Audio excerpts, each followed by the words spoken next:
Week FU करके जो technique है उसके थ्रू अपना हेयर ट्रांसप्लांट करवाने जा रहा हूँ। हेयर फॉलिंग का इश्यू तकरीबन लाइक मोर देन 15 ईयर से मैं फेस कर रहा हूँ। कई सारे नुस्खे आजमाए हैं। I am excited and bit nervous as well. तीसरा दिन है during this procedure. Doctors frequently they visit कर रहे थे कि एग्जैक्टली कैसे हो रहा है, सब कुछ परफेक्ट हो रहा है कि नहीं। मेरा जर्नी बहुत ही अच्छा रहा है।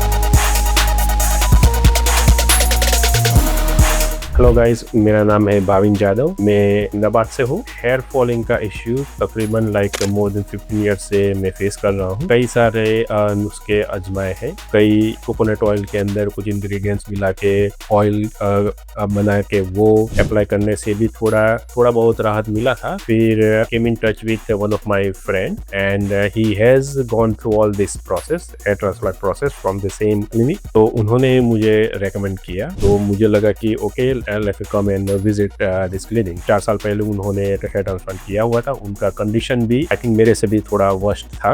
And result I was quite surprise and then I have decided to come and visit here. तो मैंने मैम से कंसल्ट किया और उन्होंने मेरे कई सारे जो क्वेश्चंस थे उन्होंने उनका अच्छा आंसर दिया कि technology day by day improve होती है। तो जो मेरे फ्रेंड ने करवाया था वो एक बेसिक टेक्निक था, थोड़ा इम्प्रूवमेंट आया है। वीक एफयू करके जो टेक्निक है उसके थ्रू अपना हेयर ट्रांसप्लांट करवाने जा रहा हूँ। प्री एग्जामिनेशन करना होता है, आपका बॉडी चेक करना होता है। तो वो लाइव ब्लड टेस्ट होता है, उसके अंदर 6 टाइप्स के रिपोर्ट होते हैं जो बेसिकली ये डिसाइड करते हैं कि you are fit for this surgery. तो वो बहुत नॉमिनल टेस्ट होते हैं। It will be decided that you are fit for this surgery. अभी मैं जो जगह पे करवाने जा रहा हूँ वो basically the front area and the centre area. कुछ मिनटों के बाद मैं सर्जरी में जा रहा हूँ, फिर देखेंगे कि क्या रिजल्ट आता है। एक्साइटेड तो बहुत हूँ क्योंकि मैं like as you can see I have like curly hair. मुझे बहुत सारे पहले हुआ करते थे जो अभी नहीं है। देखते हैं कि रिजल्ट क्या आता है। एंड मैंने अपनी जिंदगी में कभी कोई सर्जरी नहीं करवाई है। This will be my first experience. I am excited and bit nervous as well. So देखते हैं कि क्या होता है आगे।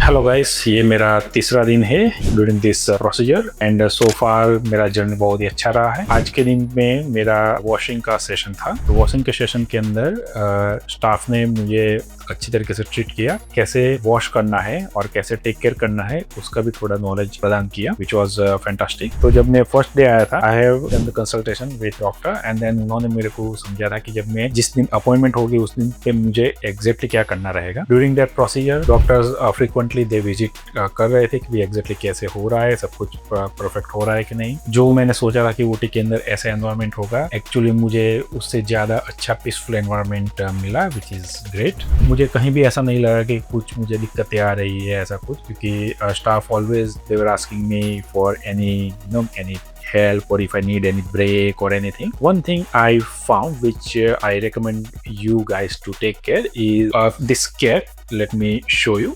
So when you wear this cap, when you are going outside after having the surgery, you have to put this cap very carefully on your head. And मैं तो यही recommend करूँगा कि अगर आपको जाना इतना जरूरी नहीं है, बाहर जाना, आप घर के अंदर ही रहे इतने दिन, और घर के अंदर आपको कैप का यूज करने का जरूरत नहीं है। क्योंकि कई बार क्या होता है कि ये जो कैप का मटेरियल होता है वो कई बार वो ग्राफ्ट के ऊपर चिपक जाता है और ग्राफ्ट निकलने का थोड़ा चांसेस रहता है। और उसके बाद जो भी मेडिकेशन यहाँ से आपको रेकमेंड किया है उसका अच्छे से ख्याल रखो।